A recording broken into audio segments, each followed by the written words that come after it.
School of Management Studies IGNOU presents an audiobook on the course MMPC 004 Accounting for Managers for MBA program.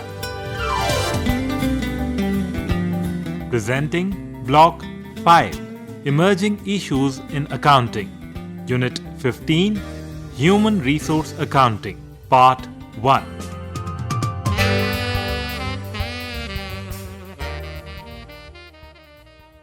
After completing this unit, you should be able to understand the concept of human resource accounting, understand the various developments which led to the focus on HR accountability, know about the various similar concepts and techniques, and explain the different human resource accounting models.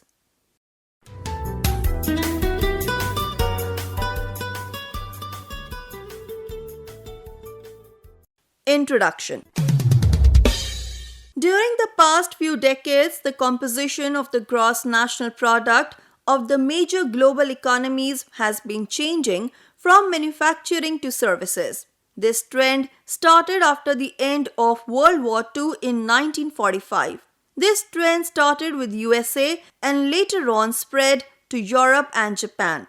In recent years, this trend is also visible in India, where services contribute to a significant portion of GDP. From the beginning of the 20th century, there was a continuous effort to develop evaluation strategies for the human resource investment by the firm.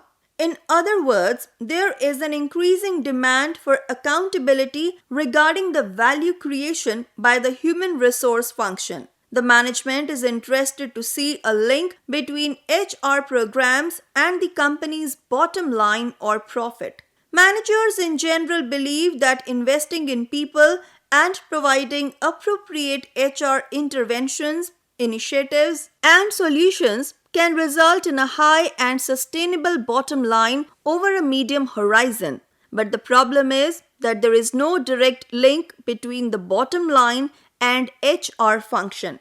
This problem partly arises from the fact that HR investments are treated as revenue expenditure rather than as capital expenditure. More of this we will discuss in human resource accounting. In the absence of any direct correlation between HR interventions and the bottom line and lack of measurement of benefits of HR intervention, it becomes difficult for managers to decide for which program to invest, how much to invest, and whether a particular program adds value or not.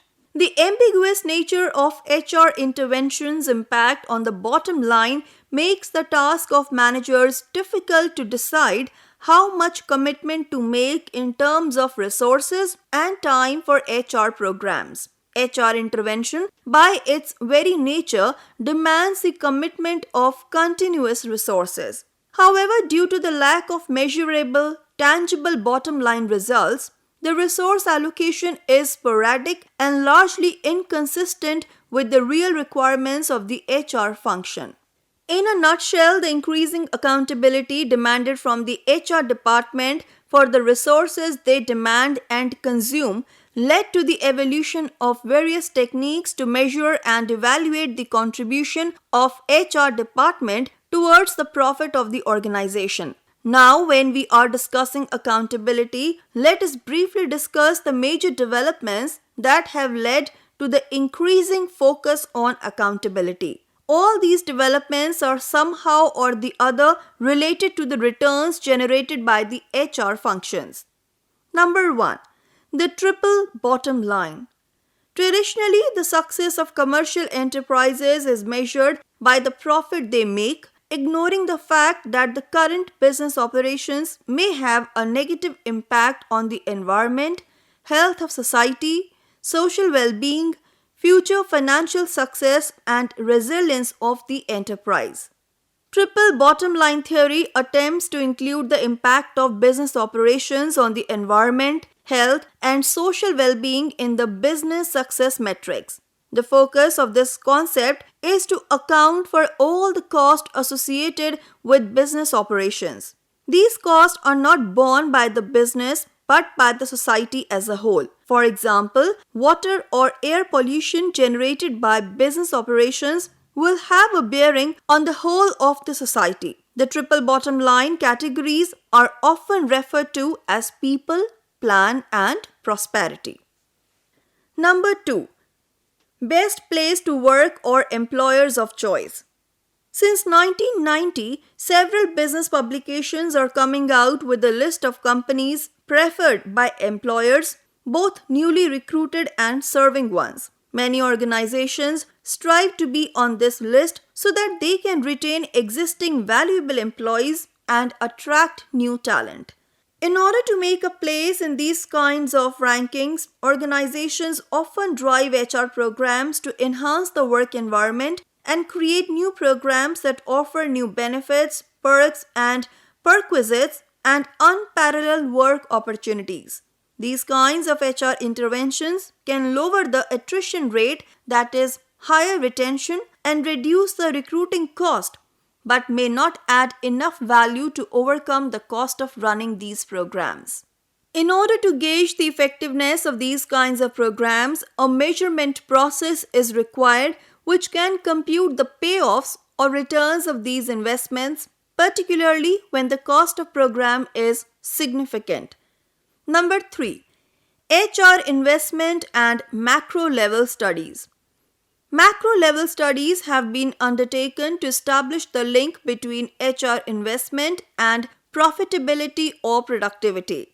However, these studies have failed to establish a significant relationship between HR investment and profitability and also failed to demonstrate a cause and effect relationship.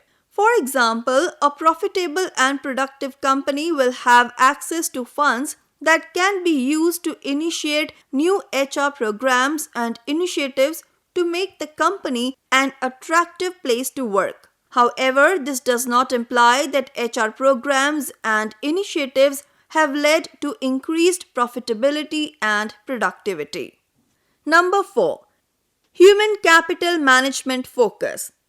The rise of high-tech industries and the shift of economic activities from agriculture and manufacturing to the service sector have put the focus on human capital management.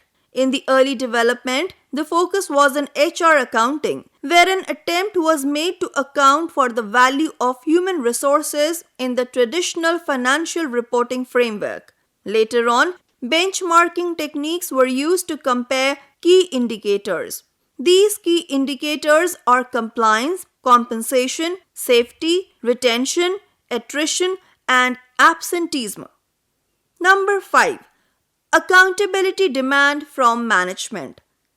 As the demand for resources is often competitive among the various divisions, the management often demands to show the value creation potential for the resources demanded and consumed by the division, and in the absence of value creation, the particular division may face budget cut. This problem is more acute in the human resource department as the outcome of their efforts is in the form of intangibles which by their very nature are difficult to quantify and measure. In some situations, this lack of ability to demonstrate the value creation potential has even led to outsourcing the major parts or even all of the HR functions. The management often avoided this level of scrutiny as most of them believed that the more the investment in people, the more they are prepared to achieve sustainable competitive advantage and high performance in business operations and face the dynamic environment. Nowadays, the managers take decisions based on data and therefore they demand data before committing any resources. Number 6. HR disasters. HR department is an essential unit of modern firms and organization, and its role is much more amplified in times of brewing crises and crises. Human resource practices have an impactful influence on people and have consequences that impact the organization in the long run. Number 7. HR technology. Technology in general has changed the way an organization functions and operates. With the advent of cost-effective technology, Many HR functions like compensation and perquisites administration, payroll management, employee record keeping, some parts of recruiting process, training and orientation have been automated. This automation process in HR functions has led to the elimination of some HR roles and designations. Many of the HR functions have been shifted to other areas like finance and information technology departments. This may sometimes result in a disconnect between HR departments and other departments where business activities take place. On the positive side, HR technologies have enabled HR departments to collect massive amounts of employee and performance data, which is organized, integrated, analyzed, and reported in a meaningful way. This enables the HR department to measure the impact of HR interventions.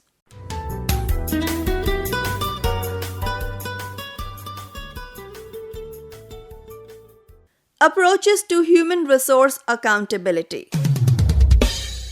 Since the early 60s, there has been a growing focus on measurement and evaluation of human resource function, and these approaches have changed with time. In order to evaluate the contribution of human resource function in enterprise performance, human resource function must be measured and evaluated, but choosing the suitable parameters and approach is a significant challenge. We are now going to discuss some of these techniques or approaches.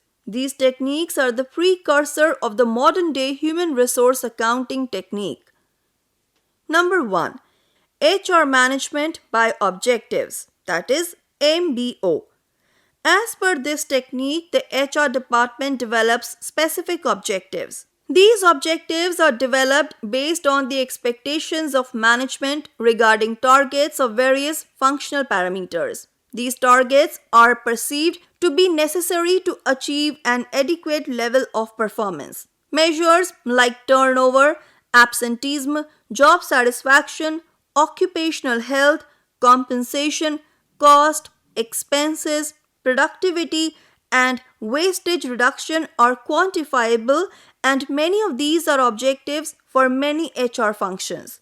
Whatever measures are determined and developed must be related to organizational performance at the macro level, and at the micro level, they must be able to determine the contribution of HR function to the organization. Number 2. Employee Attitude Survey. This technique is used to evaluate the effectiveness of the HR department. It is used to understand the link between employee attitude and organizational performance. Studies have found that the companies reporting higher than industry average profits are high users of employee surveys, whereas companies which were less profitable rarely use these surveys. It has also been established that companies using employee surveys have a positive correlationship between organizational performance and attitudes of employees. This method is often used with other methods. An advancement of this technique is Human Resources Index or HRI, through which the organizations compare their progress over time and with the other organizations. This technique of HRI has been used by Mayflower Group, which consists of 30 companies, some notable members being IBM, Xerox, and General Electric. HRI enables exchange of cross-organizational attitudinal data.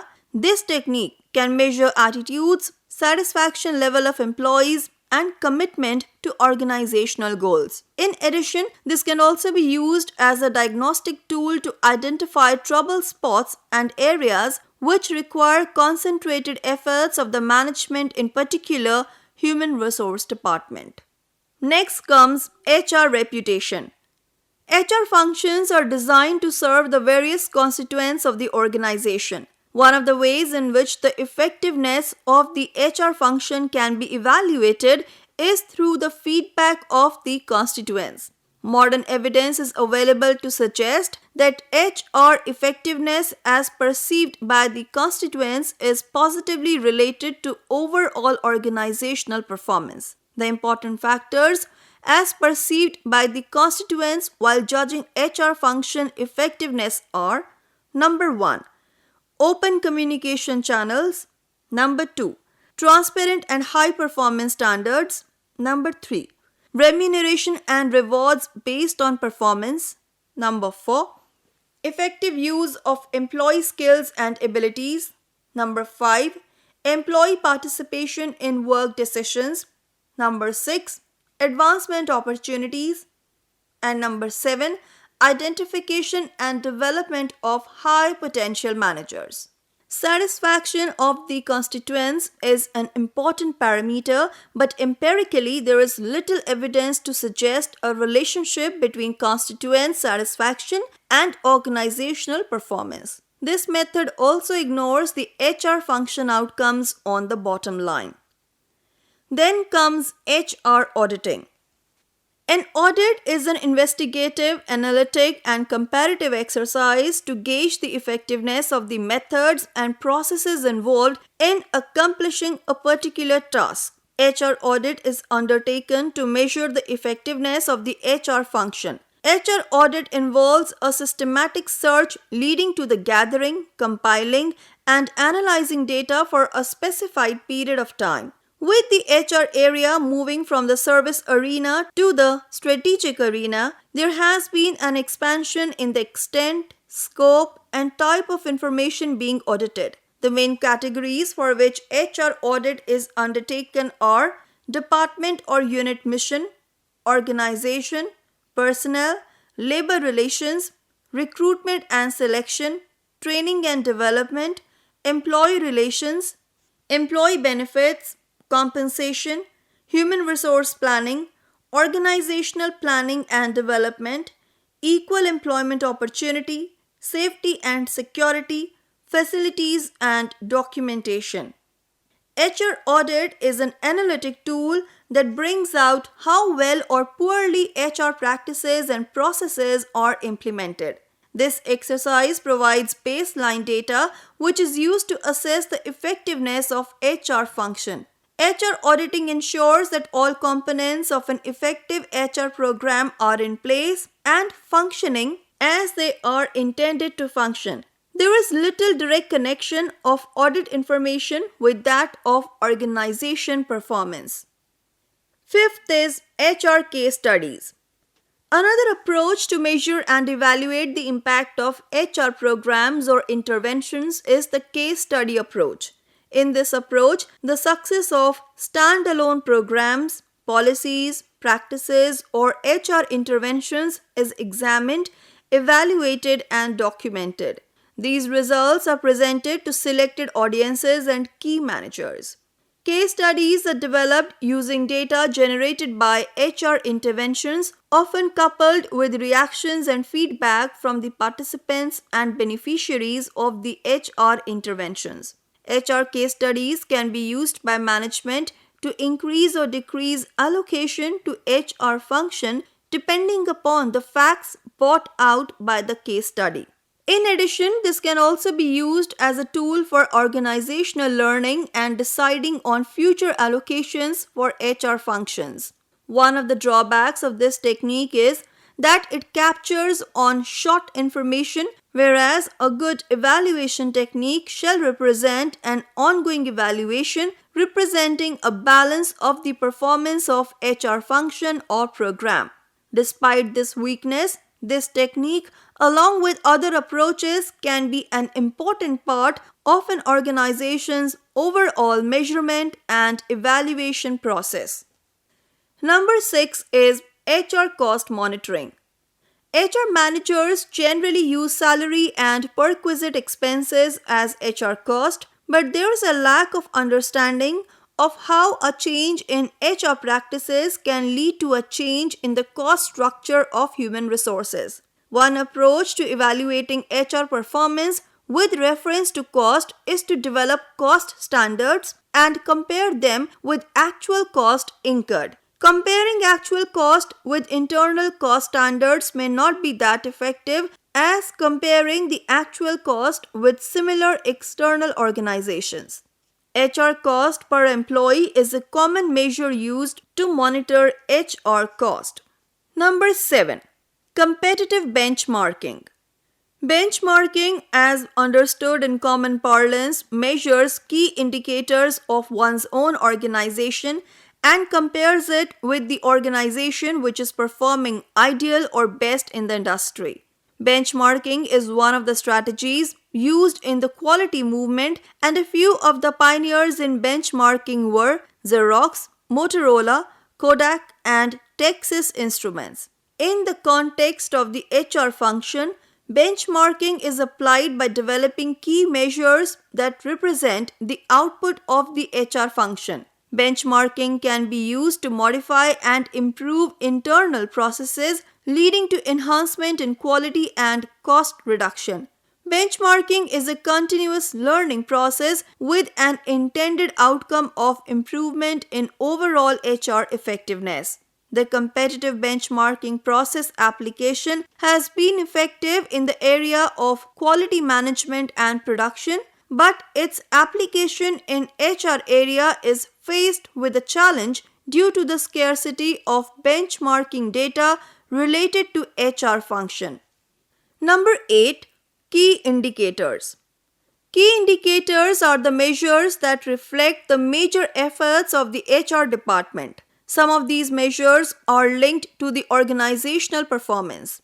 Key indicators include a set of quantitative measures such as accident rate, absenteeism, turnover, the average time to recruit, etc. Various studies have been conducted to identify, develop, and relate key indicators to organizational performance. One of the studies identified 3 measures reflecting the HR department contribution. These 3 measures are productivity as reflected in the cost, quality as reflected in repair rate, and employee relation as reflected in absenteeism and suggestions. In another study involving 25 manufacturing plants of a company, an attempt was made to relate 2 measures of organizational performance, viz. Direct labor efficiency and quality of product, to HR variables like attitudinal climate, absenteeism rate, grievance rate, disciplinary action rate, and overtime ratio. The study established that each of the HR variables was significantly related to identifying organizational performance measures, except for absenteeism, which was not related to the quality of the product. An analysis of several studies concerning high-performance work practices by the US Department of Labor found a positive correlation between high-performance work practices and productivity and long-term financial performance. High-level work practices often lead to higher productivity, and their impact is enhanced when various high-level work practices are implemented together in a system. Number 9. HR Effectiveness Index. HR Effectiveness Index is a single composite index whose constituents are various HR variables that impact organizational performance. The basic principle governing the construction of HR Effectiveness Index is to combine various variables receiving different weights according to their significance in organizational performance. The constants were based on plant-specific factors. One of the first examples of such an index is the Employee Relation Index, or ERI, developed by General Electric in 1950. This index constituted of 8 indicators selected on the basis of employee behavior, and some of the indicators were absenteeism, visit to plant dispensary, terminations, grievances, and work stoppages. ERI can evaluate HR policies and practices, trace trends in employee relations, find areas of concern and trouble spots, perform HR functions more effectively, and control personnel cost. When ERI values were compared with plant profitability, it was found that plants with a higher ERI were more profitable, but the relationship was found not to be statistically significant. Another HREI is the Human Resource Performance Index, that is HRPX, used to evaluate HR functions such as selection, compensation, development, and retention. Another study found that the presence of sophisticated HR practices has an impact on financial performance along with effect on turnover and productivity. Sophisticated HR practices linked to firm performance are: number 1, employment test for selection; number 2, formal performance appraisals; number 3, appraisals linked to compensation; number 4, participation in variable pay or company incentive plans; number 5, formal job analysis; number 6, non-entry jobs filled from inside the organization; number 7, access to a formal grievance procedure; number 8, a formal information sharing program; number 9, attitude surveys; and number 10, some form of labor or management cooperation.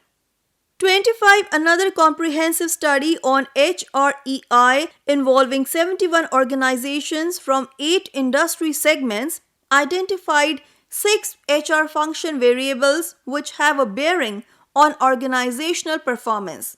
They are: number 1, HR expenses over total operating expenses; number 2, total compensation over total operating expenses; number 3, total cost of benefits over total operating expenses; number 4, training and development expenses over total employees; number 5, absence rate; and number 6, turnover rate.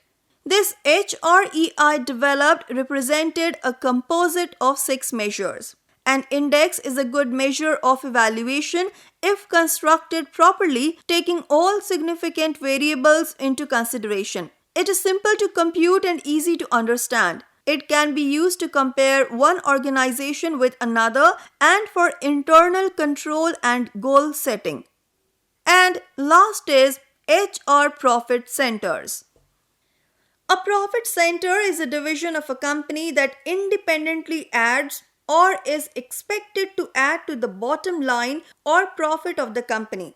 It is treated as a separate, standalone business responsible for its expenses. Precise evaluation of the contribution of HR department on the bottom line can be done when HR department is treated as a profit center. Traditionally, HR department is seen as an expense center in which costs are accumulated. However, there has been a gradual shift where HR expenses are seen as investments that can contribute to profits. Moving a step further, especially in the large organizations, HR department can even function as a profit center. When the HR department operates as a profit center, it establishes competitive rates for the services it provides to the various other departments of the organization, and these departments are charged for the services which they consume. Further, the outside firms can also compete with the internal HR department to provide these services. Services or programs sold to user departments are training and development programs, compensation and benefits administration, recruiting, safety and health programs as well, also negotiations with trade unions and many others. For the HR department to operate as profit center, the user department like production, sales, marketing, operations and engineering are to be charged for the HR services they demand and use. At the same time, the user departments also have an option to engage outside firms to provide HR services if these services are provided at competitive rates. For this approach to succeed, HR department has to become client-oriented and cost and quality conscious. If services are priced on a competitive basis, the profit generated by offering these services is the financial return on the investment allocated to the HR department. Some of the organizations that are operating the HR department as a profit center and allowing HR department to sell services to the outside organizations include DuPont, General Motors, and Xerox. HR department as a profit center is an evolving concept and is a significant departure from the traditional HR management practices. The concept of charging the user departments for services may face resistance from the user departments. HR data is strategic in nature and the organizations may not be wary of sharing the same with the outside firms. In view of this, it is challenging to implement this concept in many organizations.